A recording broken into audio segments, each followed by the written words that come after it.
Today let's begin with the excretory system. ठीक है, देखिए एक्सक्रीशन का मतलब क्या होता है कि चीज को बाहर निकालना, और एक्सक्रीट किसको करना, बेसिकली वेस्ट को।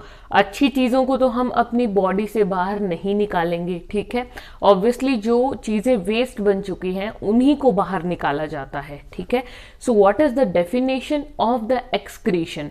Okay, excretion is the process that taking place in the excretory system. Okay, so what is the exact definition? It is the process of the removal of nitrogenous waste from the body या out of the body। ठीक है, means body से बाहर निकालना किसको? Nitrogenous waste. वैसे कोई भी केमिकल वेस्ट हो सकते हैं, लेकिन मोस्ट इंपॉर्टेंटली जो ह्यूमन बॉडी से रिलीज होते हैं वो नाइट्रोजिनस वेस्ट ही हैं। नाइट्रोजिनस वेस्ट जो है वो 3 तरह के होते हैं। ठीक है, urea, uric acid, ammonia. Okay, we will discuss in detail. Next, excretory system क्या होता है? ओके, देखिए एक्सक्रीटरी सिस्टम क्या होगा? जिसमें एक्सक्रीशन प्रोसेस हो रही है। ठीक है, और मतलब बहुत सारी चीजें, जैसे एक्सक्रीटरी सिस्टम की बहुत बढ़िया डेफिनेशन। एक्सक्रीटरी सिस्टम सिस्टम क्या होता है? जो बहुत सारी चीजों से बनेगा, means so many organs of the body are involve. ठीक है, you can say like more than 1 or 2 organs of the body are involve. Okay, so organs concerned with the formation, storage and elimination, 3 चीजें, formation, storage and elimination of the urine. ठीक है, ऐसा system जो इन 3 चीजों को करता है, formation, storage और एलिमिनेशन। किसका? यूरिन। ये वर्ड बहुत इंपॉर्टेंट है, यूरिन का।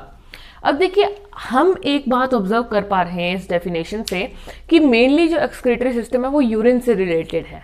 ठीक है, वैसे अब ऐसा नहीं बोल सकते कि जो हम कार्बन डाइऑक्साइड, अब मैंने कहा ना कार्बन डाइऑक्साइड हमारी बॉडी के लिए एक वेस्ट की तरह है, क्योंकि हम उसको रिलीज आउट करते हैं। तो हर बॉडी से बाहर निकलने वाली चीज एक्सक्रीटरी सिस्टम इन्वॉल्व नहीं हो सकती। ओके, बिकॉज कार्बन डाइऑक्साइड जो है वो रेस्पिरेटरी सिस्टम का पार्ट है, that is a gas, we can't get involve it into the excretory system.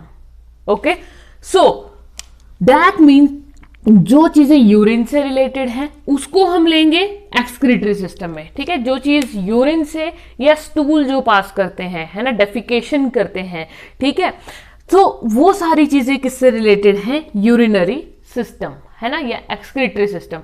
अब देखिए मेनली यूरिन का ही बात हो रहा है ना, तो इसलिए इन्होंने कहा कि ह्यूमंस में हम एक्सक्रीटरी सिस्टम को किसमें ले सकते हैं कि यूरिनरी सिस्टम, है ना। ह्यूमंस में एक्सक्रीटरी सिस्टम का मतलब यूरिनरी सिस्टम, क्योंकि जितने भी नाइट्रोजनस वेस्ट ये सारे निकलेंगे ना, यूरिया, यूरिक एसिड, एमोनिया, ये सब कैसे निकलते हैं? ये सब आपके यूरिन से पास होंगे।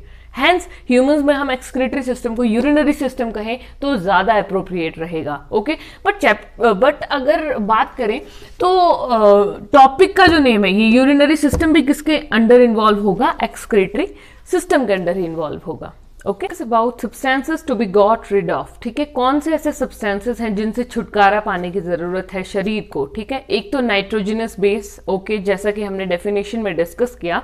उसके अलावा भी कुछ अन्य सब्सटेंसेस होते हैं जिनका बॉडी से रिमूव होना बहुत जरूरी है।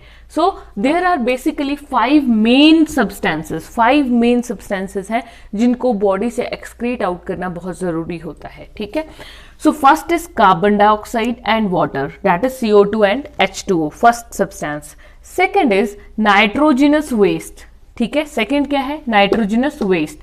Third is excess salts and vitamins. Okay, next substance is water and next one is bile pigments. ठीक है, इन सबको रिमूव करना क्या होता है? बहुत जरूरी होता है बॉडी से। So first of all we will discuss about carbon dioxide and water. ये कैसे रिमूव होते हैं? कार्बन डाइऑक्साइड कैसे, कहां से निकलता है, कौन से ऑर्गन से? लंग्स से रिमूव होता है ना। एंड वाटर के रिमूवल जो है यहीं पर देख लेते हैं। ये जो वाटर का रिमूवल है, ठीक है, वैसे तो ये दोनों साथ में ही निकलते हैं। अब बना कैसे? देखिए, जो कार्बन डाइऑक्साइड एंड वाटर है वो कहां से आता है हमारी बॉडी में? मेटाबॉलिज्म प्रोसेस में ये रिलीज होता है। ठीक है, अब रिलीज हुआ तो इसका बाहर निकलना भी जरूरी है। ठीक है, क्योंकि बॉडी में काम नहीं है CO2 का। ओके, सो जो CO2 है वो लंग्स के थ्रू बाहर जाएगी एंड वाटर किडनीज के थ्रू बाहर जाएगा। Kidneys excretory organs. ओके, सो ये अलग एक्सक्रीटरी ऑर्गन से पास करेगी और ये अलग एक्सक्रीटरी ऑर्गन से पास करेगा वाटर, दैट इज किडनीज। ठीक है, किडनी से कैसे पास करेगा? यूरिन की फॉर्म में। यूरिन क्या होता है? बेसिकली यूरिन एक वाटर है और उस वाटर में बहुत सारी चीजें मिली हुई हैं। जो हम पानी पीते हैं वही तो एक्सक्रीट आउट हो रहा है, लेकिन बॉडी के कुछ आइंस, बाइल पिगमेंट्स और ये नाइट्रोजनस बेसिस उसमें एड अप होके एक्सक्रीट आउट होते हैं। ठीक है। Second is nitrogenous waste, very very important. ये सबसे ज्यादा इंपॉर्टेंट वेस्ट होते हैं। ठीक है। ये 3 तरह के होते हैं, यूरिया, यूरिक एसिड, एमोनिया। ठीक है। अब जो यूरिया होता है वो बहुत ज्यादा हाईली पॉइजनस है। इन सब में सबसे खतरनाक कौन होता है? Highly poisonous is urea. And सबसे ज्यादा बैड स्मेल वाला कौन होता है? Ammonia. Ammonia is bad smelling. ठीक है। सो यूरिन में जो बैड स्मेल होती है उसके लिए क्या चीज रिस्पॉन्सिबल है? एमोनिया। ठीक है। And highly poisonous substances urea. Highly poisonous क्यों है? अगर सपोज कीजिए यूरिया आपकी बॉडी से बाहर ना निकले और जमा हो जाए एक जगह आके, तो बंदा जो है ना, मींस पर्सन जो है वो मर भी सकता है। ठीक है। सो यूजुअली जो यूरिया है वो किडनीज के थ्रू एक्सक्रीट आउट होता है। ठीक है। यूरिक एसिड, एमोनिया, ये सारे किडनीज के थ्रू ही एक्सक्रीट आउट होते हैं। ठीक है। कुछ यूरिन के साथ होंगे, है ना। सो और एक इंपॉर्टेंट चीज कि ये तीनों हमारी बॉडी में बनते कहां पर हैं? So the liver is the organ जहां पे ये तीनों बन रहे हैं। लीवर में एक्सक्रीट नहीं हो रहे हैं। Liver is not an excretory organ. ठीक है। लीवर जस्ट एक क्या है? फॉर्मेशन हो रही है यहां पर, है ना। जैसे कि हमने डेफिनेशन में पढ़ा था एक्सक्रीटरी सिस्टम में, फॉर्मेशन, स्टोरेज एंड एलिमिनेशन। ठीक है। सो इन तीनों का फॉर्मेशन कहां होता है? लीवर में होता है। और ब्रेक डाउन भी कहां होता है? लीवर में होता है। ब्रेक डाउन के बाद वो किडनीज के थ्रू बाहर निकलते हैं ये तीनों। ठीक है। Next is excess salts and vitamin की अगर बात करें, वाइटामिन कौन सी एक्सक्रीट आउट होती है? देखिए सारी वाइटामिन एक्सक्रीट आउट नहीं होती है। यूजुअली 2 तरह की वाइटामिन है, one is water soluble and other is fat soluble. ठीक है। बाहर कौन सी निकलेंगी? जो फैट में, अब देखिए फैट में जो सॉल्युबल है, मींस बॉडी में वो सॉल्युबल हो रही हैं, तो वो तो एक्सक्रीट आउट होने से रही। सो जो वाटर सॉल्युबल होती हैं वो रिमूव होती हैं। यूजुअली जो वाइटामिन हैं, जैसे मैंने कहा 2 तरह की हैं, water soluble and fat soluble. लेकिन A, B, C, D, E, K, ठीक है, ये 6 तरह की वाइटामिन होती हैं। ठीक है। इनमें से ये जो आपकी B एंड C है ये होती हैं वाटर सॉल्युबल वाइटामिन्स। ठीक है। ये वाटर सॉल्युबल होती हैं। और ये जो A, D, E, K है, these are the fat soluble. लेकिन जो एलिमिनेट होती हैं बॉडी से वो water soluble B and C eliminate होती हैं। ठीक है। और एक्सेस सॉल्ट, सॉल्ट क्या होता है? Common salt, that is NaCl। ठीक है। NaCl जो है वो बॉडी से बाहर निकलता है। NaCl कैसे निकलता है? By kidneys. ठीक है। ये सारी चीजें किडनीज के थ्रू रिमूव होती हैं। Okay. Next is water. Water kidneys के थ्रू रिमूव होता है यूरिन की फॉर्म में। बाइल पिगमेंट्स, अब देखिए बाइल पिगमेंट्स क्या होते हैं? These are the yellowish colour pigments produced in the liver.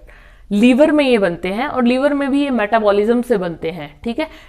Basically bile pigments जो हैं। ठीक है। फिर लीवर से ये पास करेंगे जो भी उसके नीचे नीचे ऑर्गन है, जैसे लीवर से ये डोडिनम में पास करेंगे वाई कॉमन बाइल डक्ट। ठीक है। That is a detailed topic. Okay. Simple सी आपने बात याद रखनी है, लीवर में ये बने। अब जो लीवर से नीचे ऑर्गन्स हैं, पार्ट्स हैं, उनके थ्रू ये पास करेंगे। ठीक है। एंड अल्टीमेटली जो एक्सक्रीटरी ऑर्गन्स हैं वहां पर ये पहुंच जाएंगे, दैट इज किडनीज, है ना। और किडनीज में या तो ये फीसिस के साथ, मतलब स्टूल के साथ, या तो यूरिन के साथ ये बाहर निकल जाएंगे, एक्सक्रीट आउट। और अगर ये, हाँ, हमने अभी पढ़ा कि bilirubin is a yellowish colour pigment present in the liver. वैसे तो 2 कलर के पिगमेंट होते हैं, एक बिलीरुबिन और एक बिलीवर्डिन। ठीक है। लेकिन ज्यादा इंपॉर्टेंट बिलीरुबिन है। ओके। सो जो बिलीरुबिन है वो येलो कलर का है, इसीलिए जब ये हमारे फीसिस और यूरिन से पास करेगा तो आपने नोट किया होगा यूरिन का कलर भी पेल येलो, स्ट्रॉ कलर होता है वैसे। ठीक है। यूरिन का कलर कोई पूछे तो that is straw colour, means हल्का येलो होता है वो। ठीक है। सो वो किस वजह से? क्योंकि उसमें बिलीरुबिन एक्सक्रीट आउट हो रहा है साथ में। ठीक है। So these are the 5 main substances which are excreted out through different excretory organ.